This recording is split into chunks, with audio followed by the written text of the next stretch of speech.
Boa noite, meus caros, sejam todos muito bem-vindos.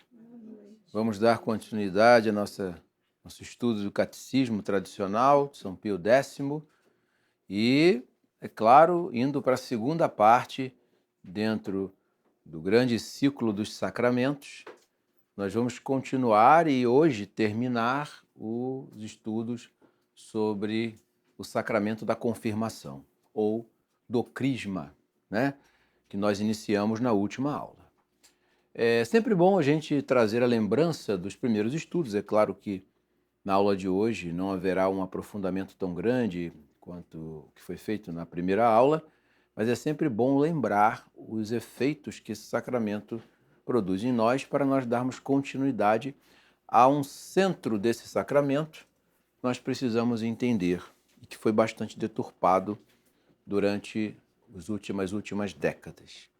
Então, o Sagrado Crisma, ou confirmação, é o sacramento que nos confere o caráter da vida adulta espiritual.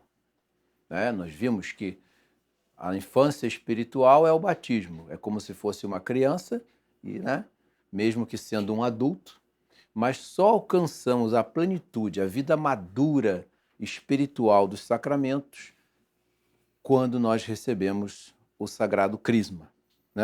Ele nos torna adultos espirituais. Nós vamos receber a plenitude dos dons do Espírito Santo que nós já havíamos recebido no batismo. Só que esses dons que nós analisamos na última aula, eles vão ser agora colocados num patamar mais elevado. Eles vão chegar à plenitude da vida. Assim como na vida física, nós somos criancinhas e depois atingimos a vida adulta. Essa plenitude espiritual equivale a esses dois sacramentos. Vimos que são, na última aula, sacramentos distintos, ainda que no Oriente os dois sacramentos sejam dados de forma concomitante. Nós vimos que no rito de São João Crisóstomo, o recém-nascido recebe o batismo e logo em seguida o Santo Crisma. A Igreja Romana, ela adotou o modelo de espera de certa consciência. Torna inválido? Não, não. Quem foi crismado quando criança está perfeitamente crismado.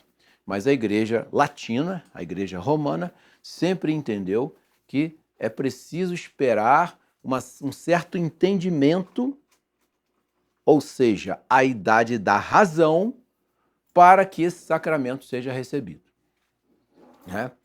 Na hora em que nós recebemos esse sacramento, ele, como todos os sacramentos, tem uma graça. Tem a graça santificante, a graça geral e uma graça específica. Essa graça específica é justamente nos dar a força necessária para o combate cristão na vida. Por isso, a Igreja nomeou essa graça, nomeou esse caráter que o sacramento nos confere, nos dando o cargo, o investimento, vamos dizer assim, nós somos investidos da condição de soldados de Cristo. É uma linguagem simples e que no imaginário de uma criança parece muito fácil de entender, e esse vai ser o centro da nossa aula, tá? Então, mas antes de nós chegarmos ao entendimento dessa graça que nos torna soldados de Cristo, a gente tem que passar por algumas situações próprias do sacramento. Nós terminamos a última aula falando do rito, falando do óleo, dos óleos necessários, da matéria, da forma, e hoje nós vamos falar do rito propriamente dito realizado pelo bispo, o significado dele, tá bom? Então, a primeira coisa é condições requeridas. O Sagrado Crisma é um sacramento que pode ser dado a qualquer pessoa desde que seja batizada. Ele não pode ser dado antes do batismo. O batismo é um pré-requisito. Então, qualquer pessoa batizada, em tese, pode ser crismada. Mas a igreja, além disso, pede que haja sempre no indivíduo algum tipo de vontade, nem que seja uma vontade assim implícita, mas tem que ter a vontade. E para que haja uma vontade livre e perfeita, todo indivíduo que receber esse sacramento deve estar na idade da razão, né? E o ideal é que receba esse sacramento também em estado de graça.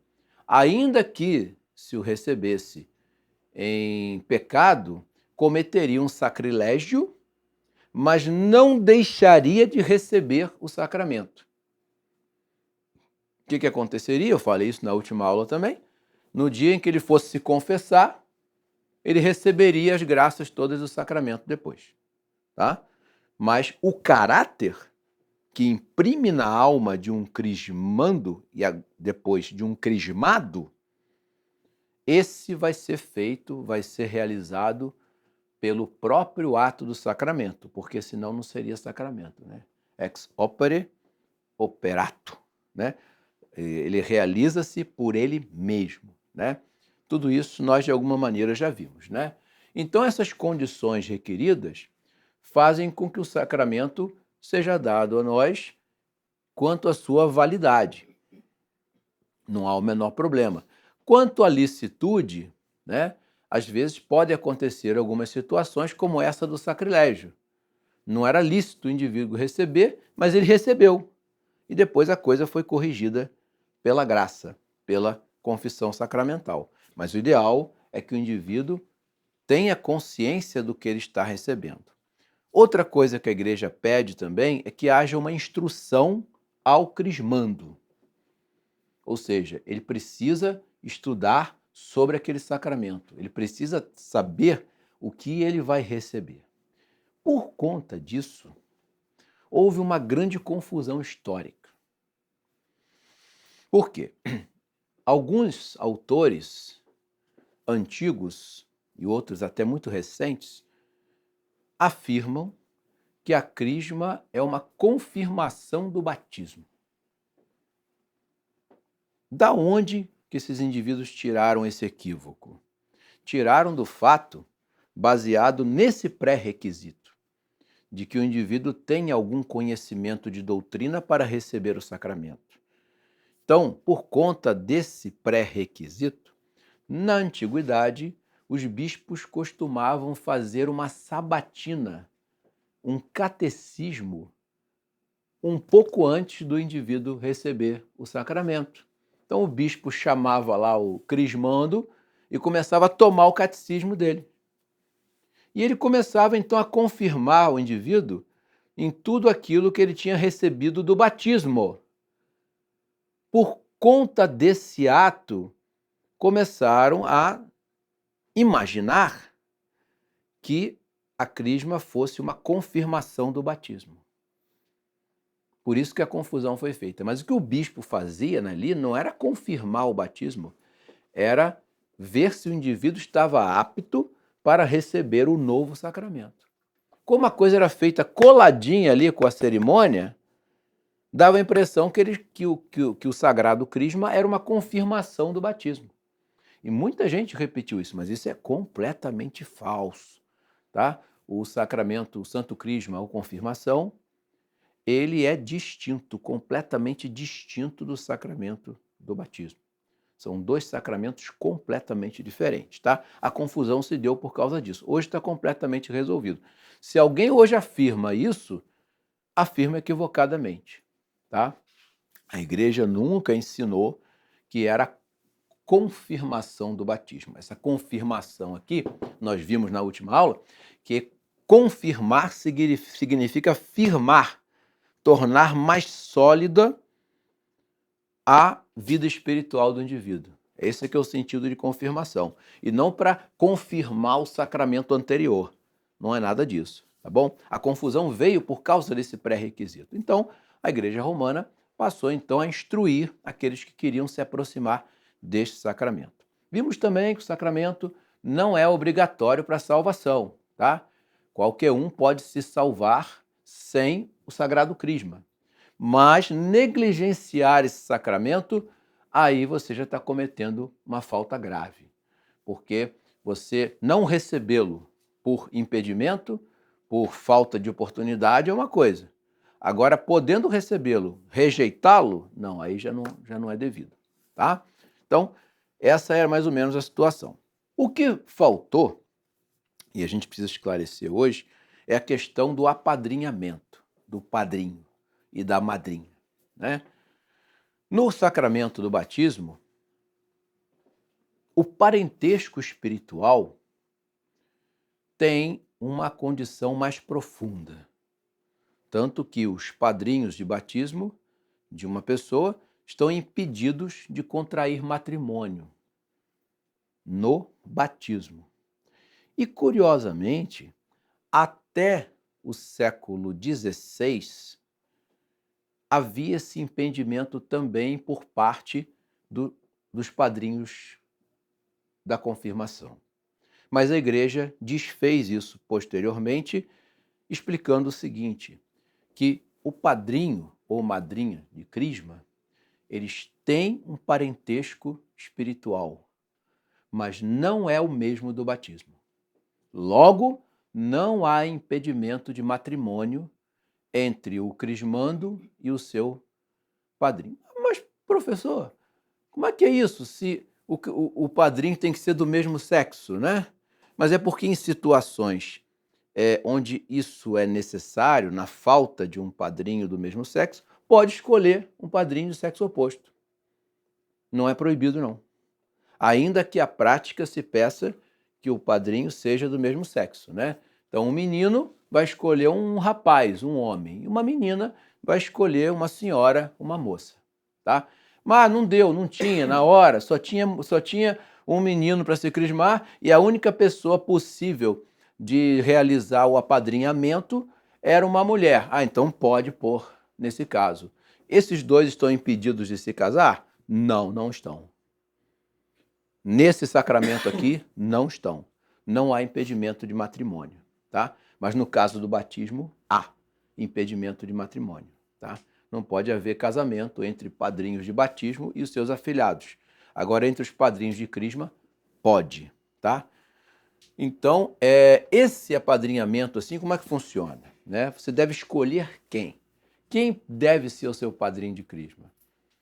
O critério, senhores, é sempre o seguinte: o padrinho ou madrinha tem que ser crismado. E se não for? Bom, se não for, a igreja dá uma solução interessante. O seu padrinho entra na fila de crismandos também, se crisma, volta para a fila e crisma você. Pode fazer isso? Pode, tá? Mas no momento em que o padrinho estiver ali com você te acompanhando, ele precisa estar crismado para ser seu padrinho. Segundo requisito, o padrinho tem que ter um pouco mais de conhecimento da doutrina católica do que você, ou pelo menos igual ao seu. Não faz sentido você escolher para padrinho ou madrinha alguém que desconheça completamente a doutrina da igreja, né? Qual o sentido de apadrinhamento aqui? A igreja se inspira nos antigos gladiadores. Todo gladiador, não sei se vocês sabiam disso, eles tinham um mestre de gladiador que ensinava o indivíduo a lutar. Então, toda vez que ele ia entrar no circo romano, ele recebia um padrinho que iria instruí-lo no combate. A igreja pegou esse simbolismo, claro que aboliu o circo, né? A igreja é que vai acabar com o circo de gladiadores, é a igreja. Ela pega esse exemplo, olha, se você vai para o combate, você precisa de um padrinho para te ensinar como combater. Então, o sentido é esse. Quem que eu vou escolher para meu padrinho ou madrinha de crisma? Alguém que combata melhor do que eu. Ou então, combata como eu. Não faz sentido, né? Infelizmente, às vezes a pessoa escolhe só por uma questão afetiva. Ah, eu queria escolher um tio meu que é muito bonzinho. Mas ele não é católico não, ele não vai à igreja, ele está afastado. não é o ideal. Tá? Pode acontecer se o indivíduo for católico. Agora, não sendo católico, não sendo crismado, não tem condições. Tá? Ele tem que ser crismado, tem que ter algum conhecimento da doutrina, até porque o papel do padrinho ou madrinha é ensinar como você vai lutar. Tá? Ele vai te ensinar. Mas o que eu faço? Olha, eu estou diante da seguinte situação. O que eu devo fazer? Aí o padrinho, que já está mais experiente na luta, vai dizer, olha, o senhor faça dessa maneira, tá? Eu faço assim, o senhor pode fazer desse jeito. Então a importância de escolher um padrinho é por conta disso. E é uma responsabilidade. Não tão grande quanto o padrinho de batismo. O padrinho de batismo tem uma responsabilidade maior. O padrinho de crisma, nem tanto, tá? Então, é um costume assim, né? Por exemplo, no Brasil, a gente pedir bênção, né? Bênção padrinho, bênção madrinha. Pode pedir? Pode pedir, mas não, a igreja não obriga a fazer isso, tá? Isso aí é uma questão de costume local, mas que não é nada obrigatório. Mas existe esse costume com certeza, tá? Então, na hora que se os senhores forem ser crismados, escolham bem os padrinhos de crisma, né? Então a moça vai escolher uma senhora ou outra moça, não existe, não precisa ser de idade muito diferente, não. A igreja não exige isso, não. E os rapazes vão escolher um rapaz ou um senhor, alguém, para ser o padrinho de crisma, né? Então, escolhido o padrinho, todos os requisitos preenchidos, chegou a hora da cerimônia, né? A cerimônia, então, nós vimos na última aula, quem é o ministro ordinário? O bispo. Ah, mas o padre... O bispo. O padre só pode receber delegação em caso de necessidade extrema do bispo não conseguir estar no local. Aí ele vai delegar poderes ao padre para aquela ação. Acabou. Mas o ministro da crisma é o bispo, tá? O ministro desse sacramento é o bispo. Então o bispo foi, normalmente ele marca uma data, e até a data chegar, o pároco, ou o superior da ordem, ou o superior da casa, ele vai marcar, ele vai começar a formação dos crismandos, né? Geralmente é uma formação que vai durar o quê? 1 mês, 3 semanas, 2 semanas. Mais do que isso, não tem necessidade, né? Nós vimos aqui toda a doutrina de catecismo da crisma em duas aulas. Para que mais do que isso? 3 aulas? 4? Tá bom, dá para encaixar. Mais do que isso, não precisa. Desde que o indivíduo tenha perfeita noção do que é o sacramento. Então ele vai ter que ter essa instrução e aí, na data esperada, ele vai então para a cerimônia. E é o que nós vamos passar a analisar aqui, antes da gente analisar essa graça específica do sacramento. Vem a cerimônia. A primeira parte da cerimônia é a imposição das mãos por parte do bispo, não é? Essa imposição das mãos, todos os crismandos e seus padrinhos estarão reunidos na igreja ou no espaço reservado para isso, porque às vezes a quantidade de crismandos é tão grande que não cabe na igreja, né? Mas, em tese, estariam dentro da igreja e o bispo impondo as mãos é como se ele pegasse aquele grande rebanho e retirasse da mão do lobo. Ou seja, ele vai tirar aquelas pessoas de uma certa influência ou perigo que o demônio pode oferecer. Está todo mundo criancinha espiritual ali, não é? Então, como criancinha não consegue se defender muito bem sozinha, né? Precisa do adulto. Então, o que o bispo vai fazer? O bispo vai arrancar com as suas mãos aquelas crianças do perigo para dar a elas a força para combater, tá? Então, a imposição das mãos do bispo vai começar a cerimônia. É claro que antes da cerimônia, o bispo vai cantar, vai invocar os dons do Espírito Santo, vai ter toda a missa, né? Toda a cerimônia litúrgica, mas o primeiro ato é essa imposição das mãos, que é o ato propriamente do sacramento, tá? É o bispo impondo as mãos sobre os candidatos para arrebatá-los dos perigos do demônio. E aí ele pede, como sucessor dos apóstolos, os 7 dons do Espírito Santo. É como se ele arrancasse do céu os 7 dons para elevá-los naquelas pessoas, né? E aí, muitas vezes, o aluno pergunta: professor, quando que os apóstolos receberam o Santo Crisma? Receberam. Quando? Pentecoste. Eles foram crismados. Só na atitude deles ali você já vê que é esse sacramento aí. Por quê? Eles estavam com medo. Todo mundo trancado dentro do cenáculo, escondido, com medo da perseguição. Ninguém botava nem o nariz para fora ali. O medo se apoderou. Quando vem o Espírito Santo, pronto, pum, aqueles homens disparam publicamente e a igreja começa a sua pregação, né? Destemidos, né? Ora, essa fortaleza veio de onde? Né? Então eles foram crismados ali naquela hora. Aí entra sempre uma questão que eu acho que ninguém para pensar, né? Peraí, professor, mas os apóstolos, naquele momento, eles já tinham recebido o sacramento da ordem, não já? Já. Na quinta-feira santa, eles foram ordenados, né? E sagrados, né? Ué, mas eles foram crismados depois de ordenados? Não é estranho? Sim, naquele momento, a crisma, ela, enquanto validade, ela pode ser ministrada depois da ordem. Ela não pode ser ministrada antes do batismo. Batizados, os apóstolos estavam. Então podiam receber o Santo Crisma. O ideal era que recebesse antes, mas receberam depois da ordenação sacerdotal. Não há problema, tá? Até porque era um momento de nascimento da igreja, a estrutura da igreja ainda estava se iniciando e o ato da vinda do Espírito Santo seria, de alguma maneira, o nascimento da vida pública da igreja, porque a igreja nasce no Calvário, tá? A igreja católica é fundada quando Cristo morre no Calvário. Naquele momento ali, ele funda a igreja católica.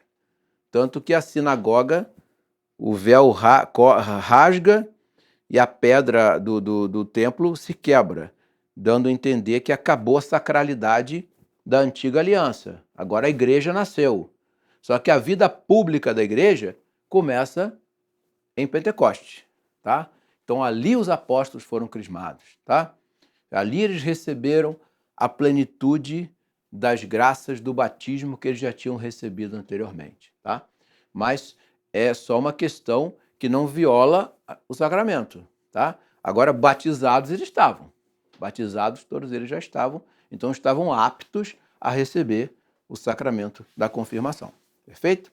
Então o bispo invoca o Espírito Santo e vai ministrar o sacramento chamando cada um pelo nome do batismo, né? Por isso que é curiosa uma prática também, né? Por causa do neopaganismo moderno, existe um neopaganismo, né? Que as pessoas adotam nomes estranhos nos filhos, né?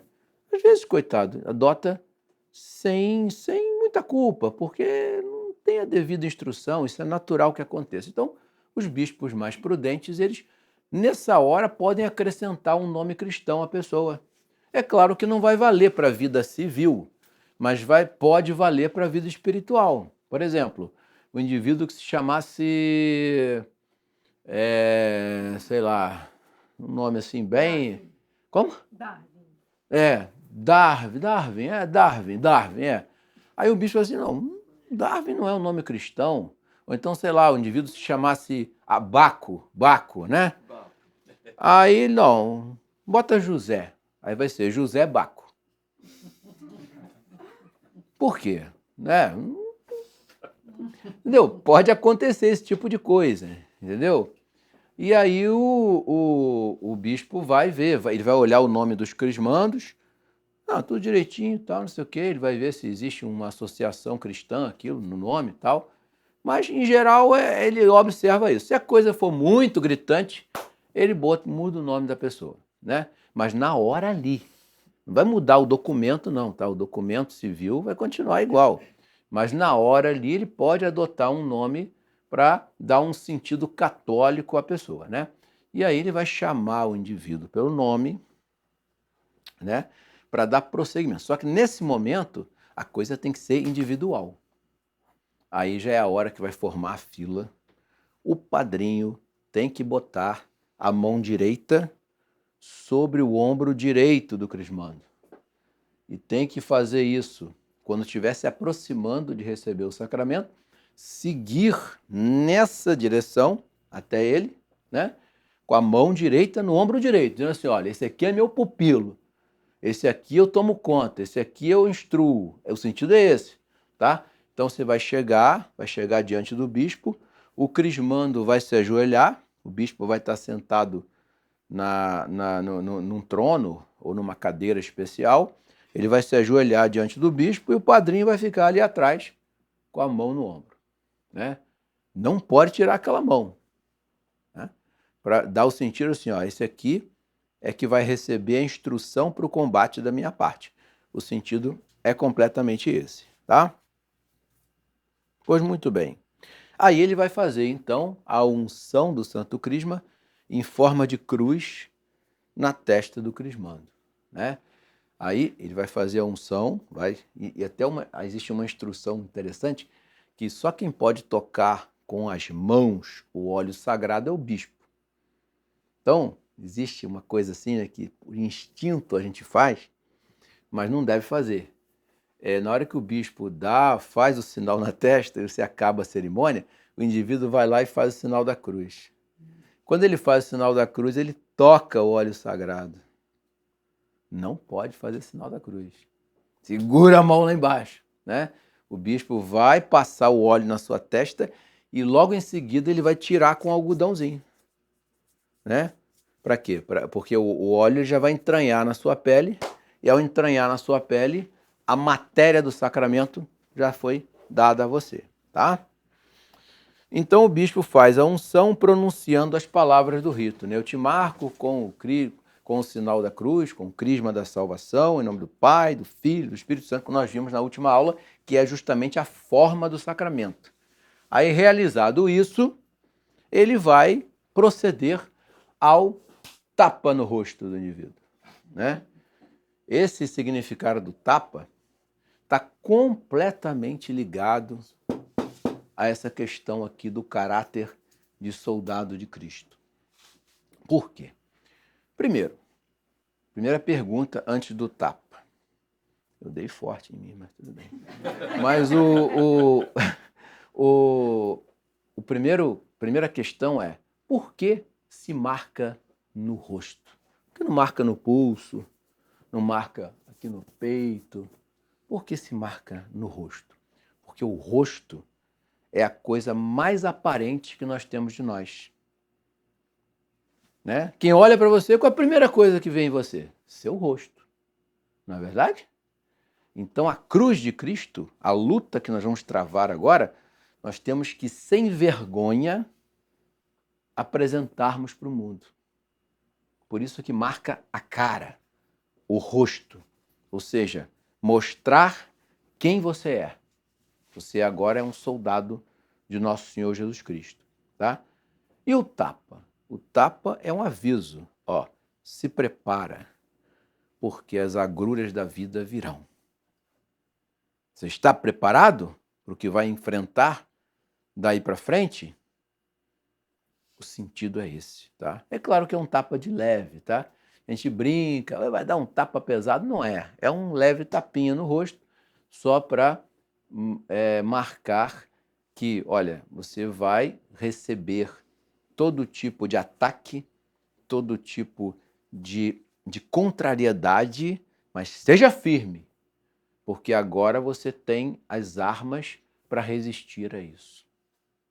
Tá? O sentido é esse. O bispo, então, vai fazer isso um por um. Aí, levantou de lá, o padrinho vai com a mesma mão no ombro, aí o padre, que normalmente é o cerimoniário, ele vai tirar o óleo que o bispo passou. Aí depois disso, aí você já pode fazer o sinal da cruz, que não vai ter mais problema nenhum. Mas na hora que você receber o negócio, não faça o sinal da cruz, né? Aí pronto, o padrinho já pode tirar a mão do ombro e volta todo mundo para o banco da igreja, tá? Então, essa cerimônia, ela tem todo esse simbolismo, né? É como se o bispo estivesse alistando a gente. É como se fosse um alistamento militar, né? Agora, pode vir, você agora, toma aqui suas armas. Vem você agora, toma aqui suas armas. O intuito é esse, tá? A cerimônia prossegue, então, né? E aí, após tudo, como tudo que a igreja faz, a igreja vai fazer as 3 grandes orações dela. O símbolo dos apóstolos, a oração dominical e a saudação angélica, né? O credo, o Pai Nosso e a Ave Maria. Rezando as 3 orações, o crismando deve permanecer na igreja até o término de toda a cerimônia, e aí sim ele está completamente crismado. Mas o sacramento acontece na hora da colocação do óleo, mas ele deve ficar até o final, é claro que naturalmente vai acabar ficando, tá? Então, feito isso, todas as prerrogativas do sacramento que nós vimos na aula passada estarão já na sua alma. Você agora é adulto espiritual. Agora você está preparado para combater, agora você está preparado para defender, agora você está preparado para travar 2 tipos de batalhas. Uma batalha exterior e uma batalha interior. Sendo que a mais difícil é a interior. Às vezes a gente gosta de fazer, né, a batalha exterior, né, mas a batalha exterior é a mais fácil. A batalha interior é que é mais difícil, né? E aí, né, vem a nós a questão do caráter de soldado de Cristo, né? Quando nós pensamos num soldado, imediatamente nos vem a figura do militar do mundo de hoje, né? Com as suas virtudes, com as suas características, mas a igreja, a associação que a igreja faz dessa dupla luta interior e exterior, ela está totalmente ligada com um tipo de soldado. É o cruzado. É aqui que eu queria chegar. Porque o que aconteceu? Infelizmente, os homens do Ocidente abandonaram essa característica. Quando um rapaz, uma moça também, isso serve para as moças também, tá? Mas existe um modelo. Qual é o modelo dessa vida guerreira? É o cruzado, né? Eu vou explicar por quê, né? Quando nós falamos soldados de Cristo, a referência aqui é a militar, mas é o militar que nasceu justamente num período muito deturpado da história da igreja e é o que confere o modelo para os crismandos. E é isso que eu queria trazer para os senhores hoje, né? Todo mundo aqui já ouviu falar das cruzadas.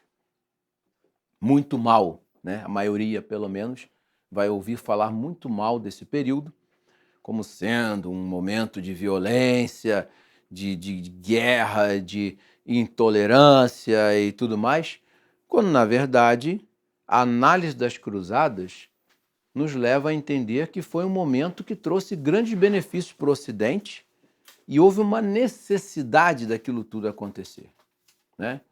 Então, o que vai haver?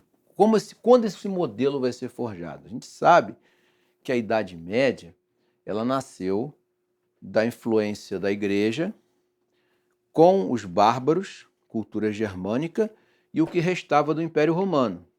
Formou-se a Idade Média. Os bárbaros, eles traziam um certo ideal de cavalaria que não era disciplinada, mas uma cavalaria de certa forma heróica. A igreja trazia as virtudes que iam ser inseridas na vida dos bárbaros quando se convertessem, e a estrutura do Império Romano sustentaria essa ordem. Desse amálgama nasceu a Idade Média, né? Que primeiro foi convertendo os bárbaros, a igreja foi pouco a pouco expandindo-se por dentro da Europa Ocidental, e quando chegou por volta do século XI mais ou menos, começa o que nós chamamos de cruzadas, né? Então você tem aqui a primeira cruzada em 1095, 1099, né? Foi o tempo que durou a primeira cruzada. Aqui partiu, convocada pelo Concílio de Clermont, pelo Papa Urbano II, e que foi a primeira cruzada e a cruzada gloriosa, né? Foi a cruzada que retomou Jerusalém, né? Eles partiram em 1095 e em 1099 tomaram Jerusalém sob a liderança de Godofredo de Bouillon, que já era um protótipo do cavaleiro cristão, né? Um homem que virtudes empregava no combate contra os inimigos da igreja, né? Só que Godofredo se tornou o primeiro rei de Jerusalém, mas nem todo mundo era como Godofredo. Entre 1095 e 1099, até a Segunda Cruzada, que vai acontecer em 1145 a 1149, tá? Não, 47, desculpa. 1147 a 1149. Essa Segunda Cruzada já foi a cruzada, né, pregada por São Bernardo de Claraval. E, curiosamente, ela foi um fracasso. Aí que está o pulo do gato, né? Por que foi um fracasso a Segunda Cruzada? Ela foi pregada por um santo, porém, os cruzados que tomaram parte dela eram completamente indisciplinados. São Bernardo, ele percebe assim, aonde que eu errei? Ele ficou sendo atormentado por isso por muito tempo, tá? Foi um religioso que vai dar uma melhorada na preocupação dele. Aonde que eu errei? Por que essa cruzada não triunfou? Eles partiram contra o condado de Edessa, tal, que era um ponto estratégico, mas Jerusalém ainda continuava sob domínio cristão. Mas o condado de Edessa ficava muito próximo de Jerusalém e os muçulmanos retomaram. Ele não conseguiu. Ele começou a pensar, não, o que faltou a esses guerreiros foi um sentido de disciplina e virtude. Eles não podem combater só externamente. Olha a crisma aí. Eles têm que combater também interiormente. E aí, então, o rei Balduíno II pede ajuda, antes de São Bernardo, ele pede ajuda ao Ocidente para guardar Jerusalém. E se apresenta um grupo de guerreiros, liderado por Hugo de Payens, que forma a milícia dos cavaleiros que vão se chamar futuramente Templários. Quem faz a ordem dos cavaleiros? Quando São Bernardo percebe esse movimento em relação ao Oriente, ele cria a regra dos Cavaleiros Templários. Essa regra dos Cavaleiros Templários ia unir, pela primeira vez na história de toda a humanidade, guerreiros que eram ao mesmo tempo soldados e religiosos. Isso nunca houve na história da humanidade. A casta militar sempre era diferenciada da casta religiosa. É só ver Egito, Babilônia, Assíria, todos esses povos da antiguidade, sacerdotes, exército, sacerdotes, exércitos, religiosos, exército, nunca estavam juntos. Pela primeira vez na história humana, nós vamos criar, a igreja vai criar, São Bernardo vai criar um grupo de religiosos guerreiros. E eles se preocupariam, tanto com as batalhas físicas quanto com as batalhas interiores, né? Então, esse protótipo do guerreiro cruzado é precisamente o soldado da crisma. Esse é o espírito que deveria mover todo cristão, mas que foi destruído, principalmente depois da Renascença. A coisa começa a ser destruída na Renascença, né? O espírito cruzado começa a ser jogado no lixo na Renascença, até chegarmos ao estado de hoje, onde os cristãos não têm força de combater nem praticamente nada que está em torno deles. Por quê? Perderam o espírito de cruzado completamente, né? É claro que a graça do Sagrado Crisma confere isso na nossa alma, né? Tanto para homens quanto para as mulheres. Mas a estrutura da formação do homem cristão do Ocidente, da mulher, eram todos nesse sentido. Isso foi completamente perdido. Ou até mesmo já a partir do deboche da cavalaria, né? A cavalaria germânica transformou-se na cavalaria cruzada. O ideal de cavalaria, ele permaneceu na Europa praticamente até a Segunda Guerra Mundial. Só depois da Segunda Guerra Mundial é que isso vai ser completamente perdido, tá? Então, assim como foi perdido no sentido cultural, estrutural da sociedade, foi perdido também no sentido interior. Os cristãos se tornaram fracos, né? Se tornaram quase que impotentes diante dos perigos do mundo, diante dos inimigos da igreja, diante dos inimigos da fé, diante dos inimigos da alma. Mas São Bernardo, ele conseguiu achar o problema. O problema é esse. Eu tenho que aliar a disciplina, o espírito aguerrido, o espírito viril, o espírito de combate com a virtude. Porque aí eu não vou ter cavaleiros que vão fugir dos seus princípios, né?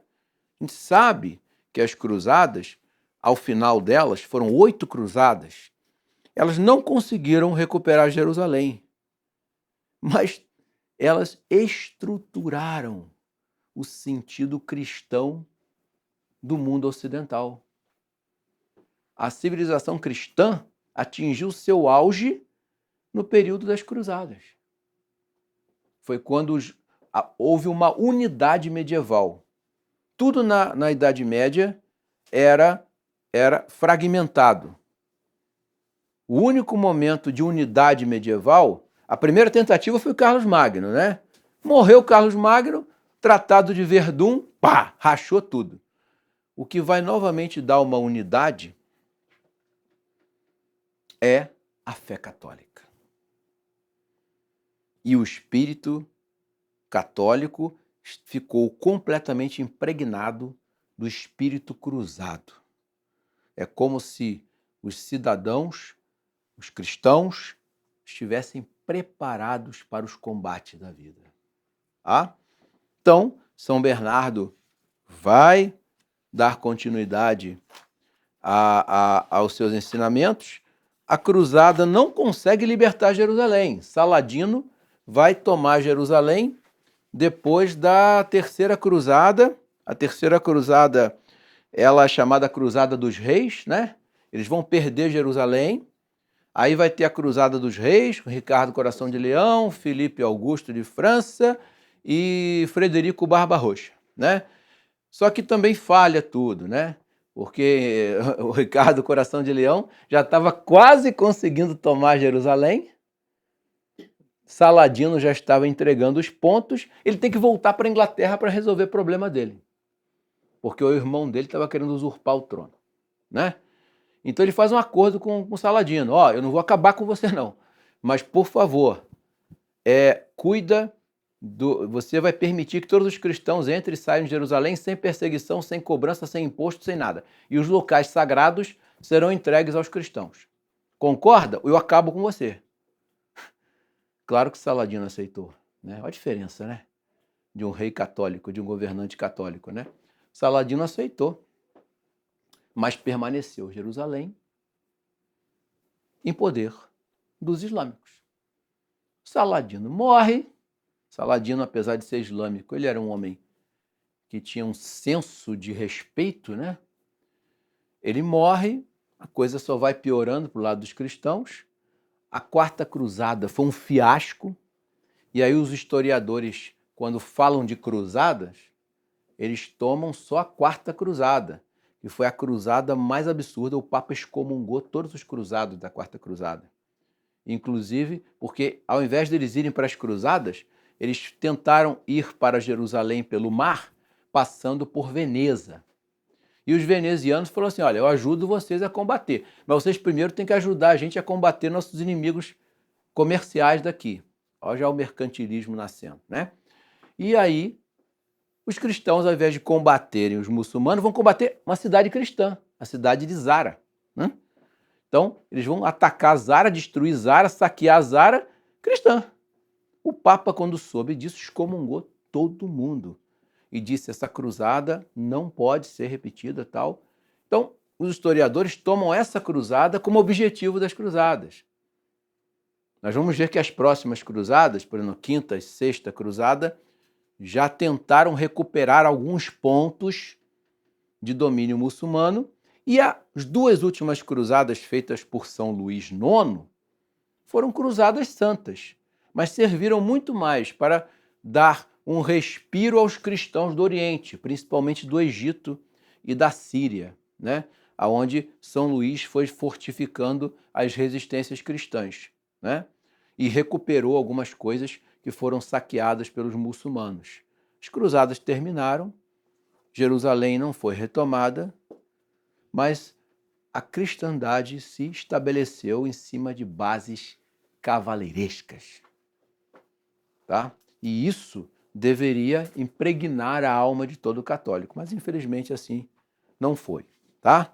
Fato é que São Bernardo deixou por escrito que todo cavaleiro deveria ter 3 virtudes. E esses soldados de Cristo aqui deveriam ter essas virtudes também.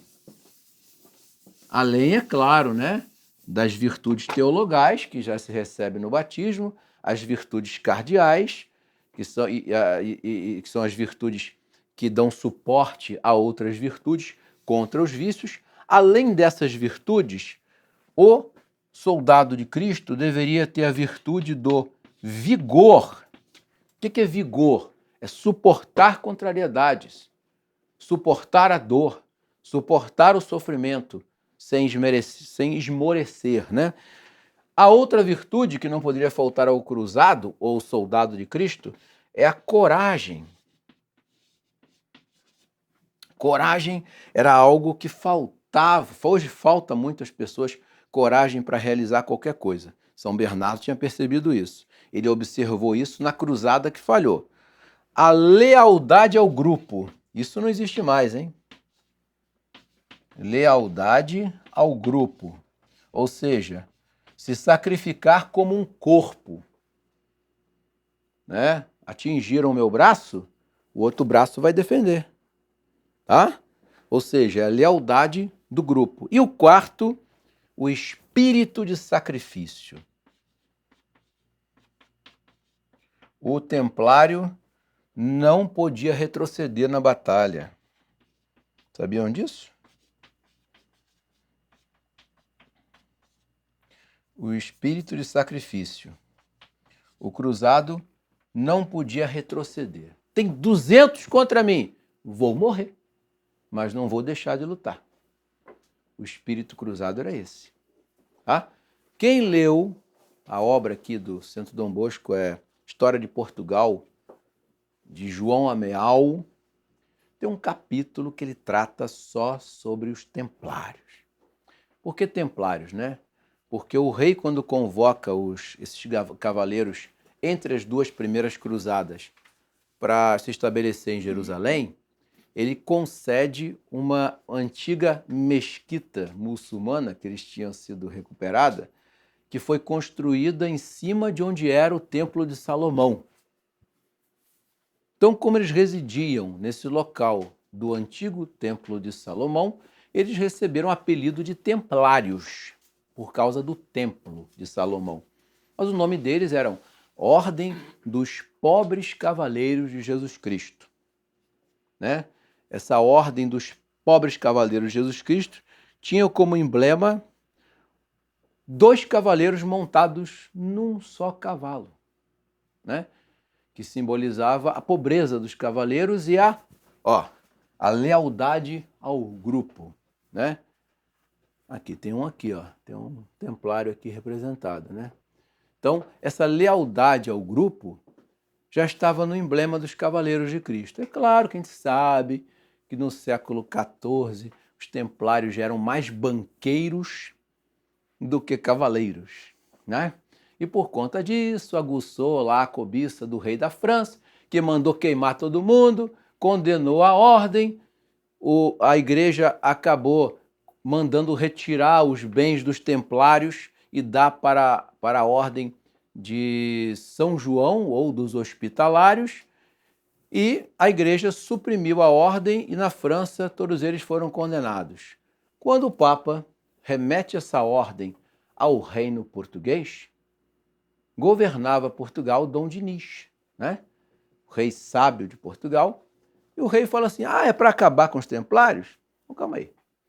Ele pega os bens dos templários, transfere para o Tesouro Real, acaba com a ordem, funda uma ordem chamada de Cavaleiros de Cristo, ou Ordem de Cristo, pega os bens dos templários e dá para eles.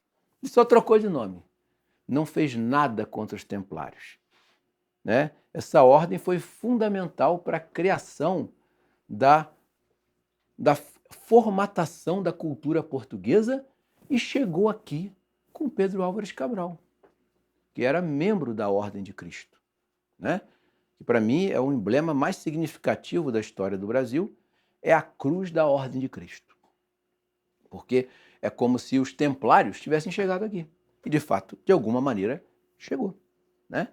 Então, esse espírito, senhores, que moveu os cruzados, que moveu os navegadores, que moveu os jesuítas depois, que moveu todas as reações católicas de restauração no mundo, estão presentes aonde? Aonde que esses homens recebem essa força?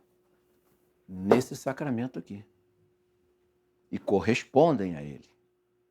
Só que, infelizmente, hoje isso está quase completamente perdido, né? Os homens cristãos do Ocidente são fracos, dependentes, viciados em um monte de coisas, completamente entregues a confortos exagerados, né? Preocupados muito mais com as suas riquezas materiais do que com esse combate, que tem que ser, assim como os cavaleiros, interior e exterior. O combate exterior, às vezes, até falta, sabe? Porque, às vezes, você vive num ambiente onde você não precisa ficar combatendo nada. Você já vive, em alguns momentos, num ambiente católico. Mas o combate interior, nossa, esse daí é o tempo todo.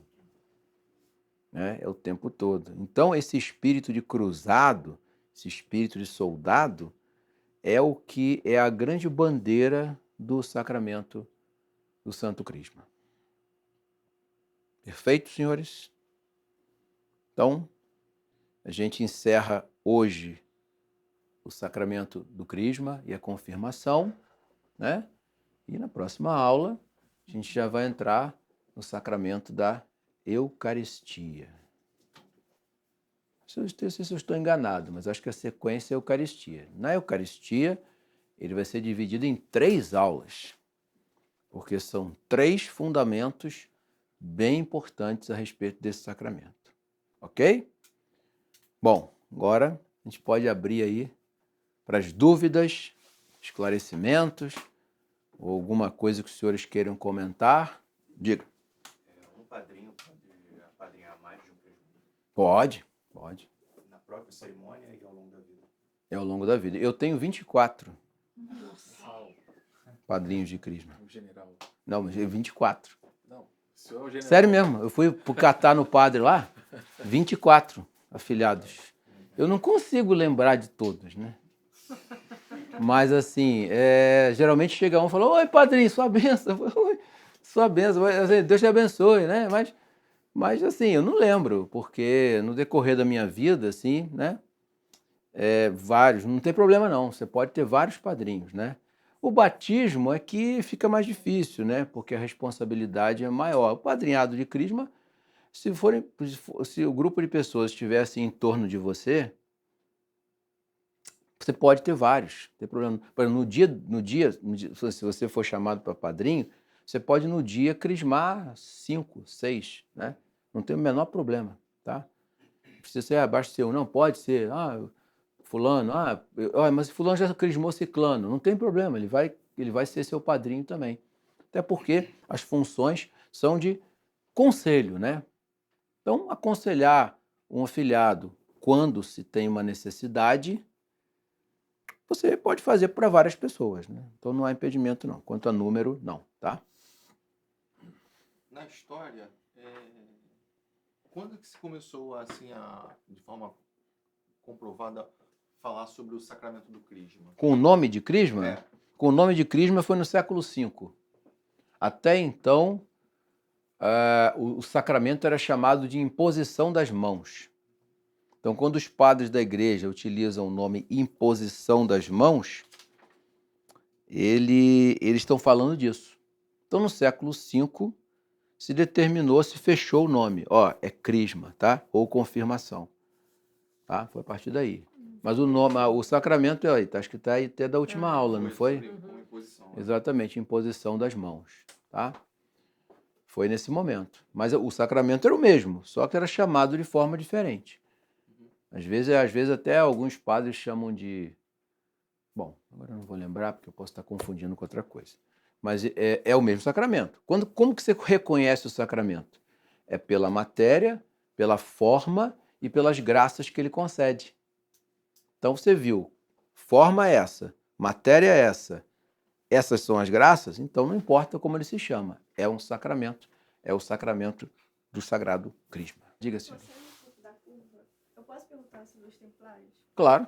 O senhor citou o Templo de Salomão. Sim. Qual é a relação que dizem do Templo de Salomão, os templários e a maçonaria?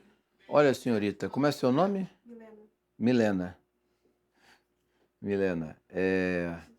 Não, nenhuma. Não existe nenhuma relação histórica dos templários com a maçonaria. Eles simplesmente, os maçons, é que depois da extinção dos templários, quando a igreja não mais reconhecia os templários como uma ordem religiosa, eles puxaram para si uma certa herança templária. Mas eu digo para a senhorita, teatral. Um maçom que se diz cavaleiro templário é o mesmo que um indivíduo se vestir de cavaleiro no carnaval. Não tem nenhuma legitimidade.